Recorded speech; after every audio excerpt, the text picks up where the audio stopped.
Bonsoir messieurs, dames. Alors nous sommes dans le cours 368 d'art dramatique et nous allons parler de la différenciation des mondes actuels d'une part économique qui concerne spécialement les comédiens et les acteurs de l'économie, c'est-à-dire nous tous. Voilà. Qu'est-ce qu'on veut dire par là? C'est-à-dire, comment se fait-il que le monde soit divisé en deux actuellement? Oui, le monde est divisé en deux. Et je vais vous dire ce que c'est la division. Ce n'est pas du tout la division qu'on veut nous faire croire à la télévision.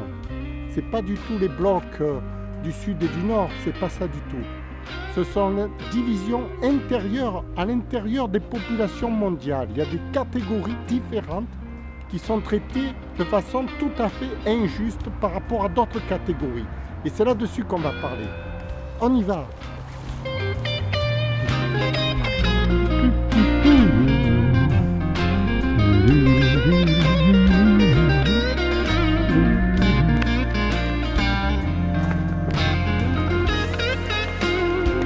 Et voilà, nous sommes dans le cours 368 d'art dramatique et nous allons parler de ce qui fait que la rentabilité de l'acteur peut être améliorée sur Terre, parce que en fait vous avez compris que la rentabilité du comédien, de l'acteur, c'est ce qui lui permet de s'exprimer, c'est ce qui lui permet d'atteindre ses objectifs, en tout point de vue, je parle, dans toute catégorie, que ce soit sportive, professionnelle, sur la scène, ou un art artistique,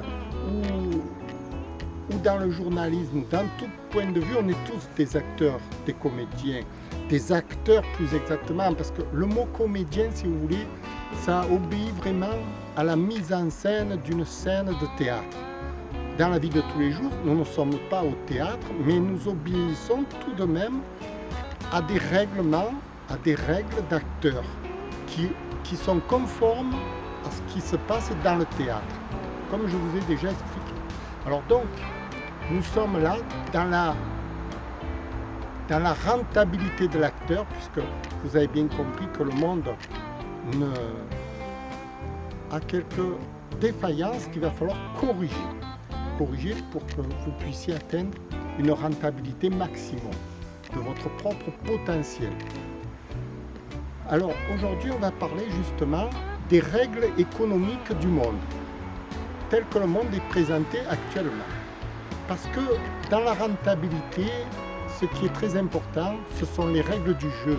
Les règles du jeu, c'est quoi? C'est ce que décrètent les gouvernements, les parlementaires, à l'ONU, tous les règlements qui permettent aux entreprises de travailler. Ce sont les règles du jeu. On appelle ça les règles du jeu monétaires, en quelque sorte. Et ces règles monétaires, on va voir qu'elles sont défaillantes. Elles sont défaillantes au titre de ceux qui rendent des services à la nation. C'est-à-dire que nous avons des règles économiques qui promouvoient et qui sont pour le développement économique matérialiste du monde, mais nous n'avons pas de règles économiques pour ceux qui développent le monde de façon pour les services, on va dire. Pour les services, vraiment pour les services à la personne, les services en tout genre, c'est-à-dire pour les manuels. Pour les manuels sont défavorisés par rapport aux règles internationales. Alors je vais expliquer pourquoi, parce que vous allez dire, mais le manuel, il gagne son salaire, il travaille à l'heure, etc. Je suis tout à fait d'accord, c'est vrai. Le manuel travaille à l'heure, il gagne son salaire. Mais pourquoi les règles économiques sont-elles défavorables à cet individu? Parce que, si vous voulez, il n'a pas de travail. Voilà, tout simplement. Ce n'est pas l'offre et la demande qui est défectueuse, c'est le fait qu'il n'a pas de travail. Parce qu'il y aurait beaucoup d'offres potentielles pour les services, mais il n'y a pas de règles économiques qui permettent à ces offres de se développer. Je m'explique. Si par exemple vous êtes un travailleur manuel qui rendait des services, Je vais prendre mon cas personnel. Moi, je suis tailleur couturier de métier, de formation. J'ai 10 ans de métier dans ça. C'est-à-dire que je peux vous fabriquer un pantalon sur mesure impeccable. D'après les mesures, d'après les standards de la couture traditionnelle. La haute couture, en quelque sorte. Je peux fabriquer des vestes, je peux fabriquer des blousons. Je peux même fabriquer, j'allais presque fabriquer des chemises. Les chemises demandent un outillage industriel, donc. Mais disons que pour le pantalon sur mesure, comme pour la veste, l'industrie, bon, pour un petit artisan, il peut encore se débrouiller pour fabriquer ça. Alors, pourquoi les règles économiques sont-elles défavorables? Parce que justement, ce n'est pas une concurrence déloyale comme on a voulu nous faire croire jusqu'à présent. C'est pas du tout ça le problème. C'est-à-dire que ce n'est pas parce que la Chine importe des vêtements à 30 euros, à 20 euros, à 10 euros, à 2 euros le pantalon, que le travailleur manuel est défavorisé. Et je vais vous expliquer pourquoi. Parce que moi, si je fabrique par exemple un pantalon, normalement je devrais le vendre 280 euros. TTC, vous voyez, environ, c'est le prix d'un pantalon sur mesure. Vous allez me dire, mais personne ne va vous acheter un pantalon à 280 euros. Mais où tu te vas, où tu te crois là? Et vous avez raison, personne ne va m'acheter un pantalon à 280 euros. Mais pourquoi il est à 280 euros? Ce n'est pas parce qu'il y a la concurrence, ce n'est pas ça du tout. Non, non, non. Et c'est là où je veux en venir. C'est parce que, si vous voulez, les règles économiques du monde sont tournées pour favoriser l'industrie. Je ne suis pas contre les règles actuelles, mais il manque quelque chose. Il manque des règles économiques qui favorisent aussi la main-d'œuvre et le travail manuel. Alors, les nouvelles règles économiques que je propose pour améliorer ce décalage, parce qu'on ne peut pas lutter si moi je présente un pantalon à 280 euros et le chinois ou l'industrie va me présenter des pantalons identiques à 2 euros. Est-ce que je peux lutter? Franchement, je ne peux plus lutter. Donc il y a un problème là. Quel est le problème? Ce n'est pas l'offre et la demande, contrairement à ce qu'on croit. Ce sont les règles, je me répète, les règles économiques. Pourquoi? Parce que quand vous avez, par exemple, les industries qui travaillent, les industries mondiales, elles sont financées par qui? Je vous l'en dis en mille, par le système économique. Le système économique favorise les industries mécaniques, les industries de la fabrication des matériaux. Tandis que pour le travailleur, le petit travailleur qui va travailler dans son coin, qui va fabriquer un pantalon, un meuble rustique, qui c'est qui favorise cet individu? Qui c'est qui favorise? Personne. Et c'est là où il y a un problème. Parce qu'on lui dit à lui, démerde-toi par tes propres moyens. Finalement, son meuble ou son pantalon sur mesure, moi, mon pantalon sur mesure, il va me revenir à 280 euros. Et l'autre, qui fabrique des pantalons identiques avec l'industrie, il va le sortir à 2 euros. Vous allez me dire, oui, mais c'est normal, c'est la libre concurrence. Ça, c'est ce qu'on a voulu nous inculquer aux pauvres citoyens un peu naïfs et stupides que nous sommes. Parce que je vais vous expliquer quelle est la solution de ce problème.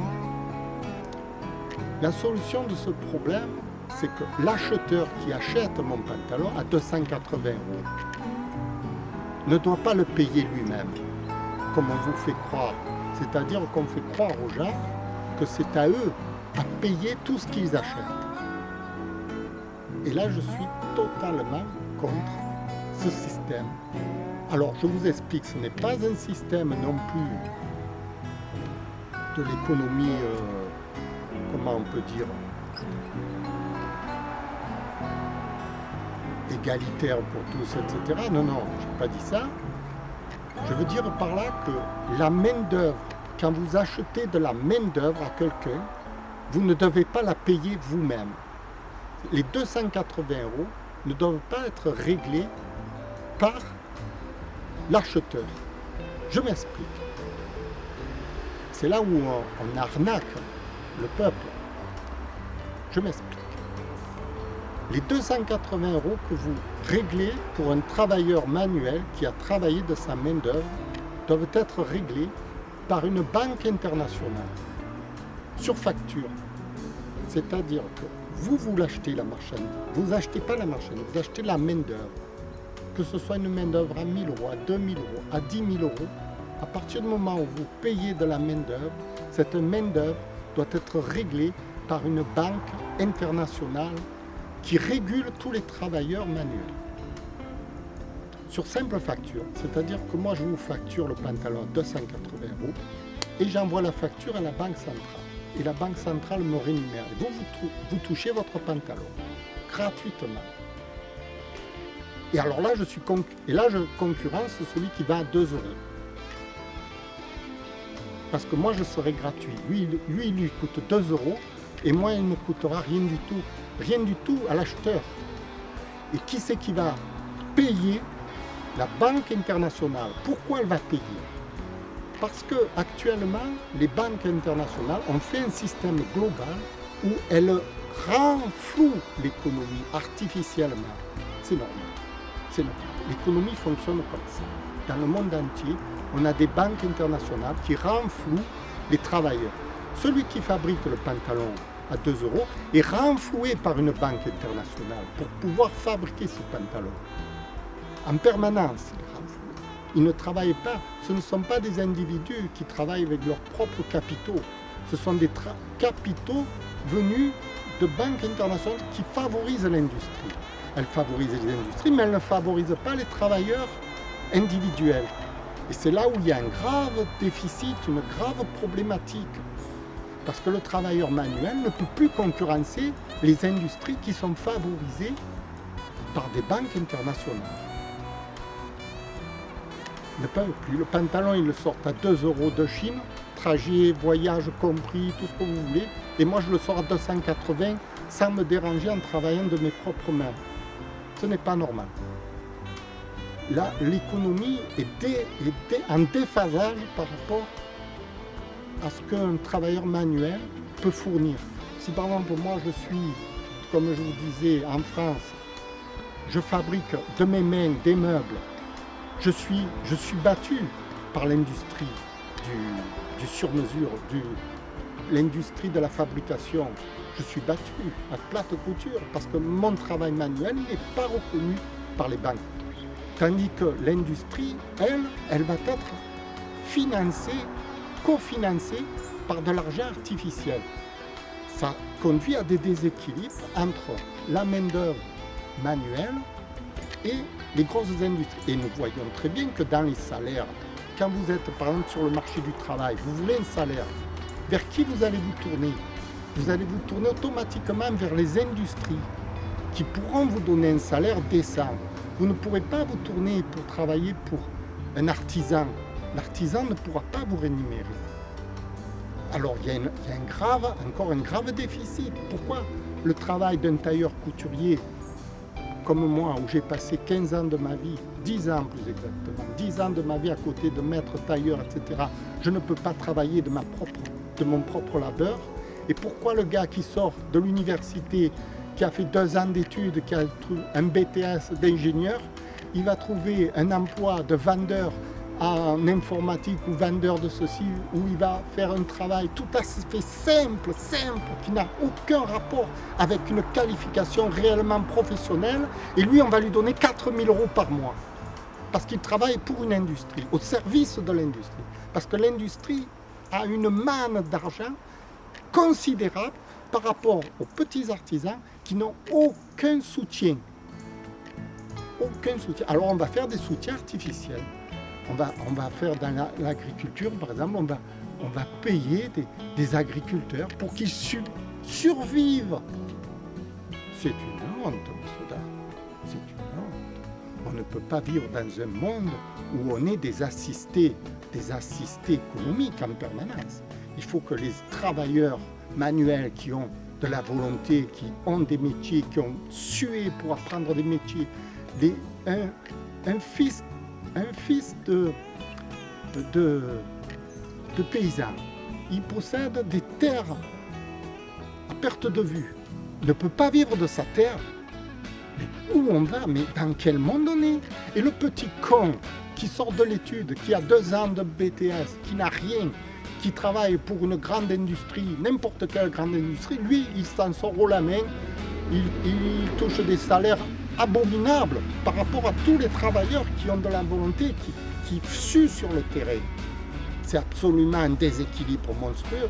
C'est pour ça que pour rétablir cet équilibre monstrueux, il faut que les règles de jeu soient reconstruites, c'est-à-dire qu'on repense le monde dans le sens qu'on doit favoriser absolument les travailleurs manuels qui ne consomment aucune énergie, puisque moi, mon pantalon à 280 €, je ne vais pas le faire transporter par bateau de Chine jusqu'à ici. Je ne vais pas faire marcher toute une industrie pour le fabriquer. Je vais le fabriquer avec ma propre sueur. Ma propre sueur ne coûte rien à l'ensemble de la communauté. Elle ne consomme aucune énergie.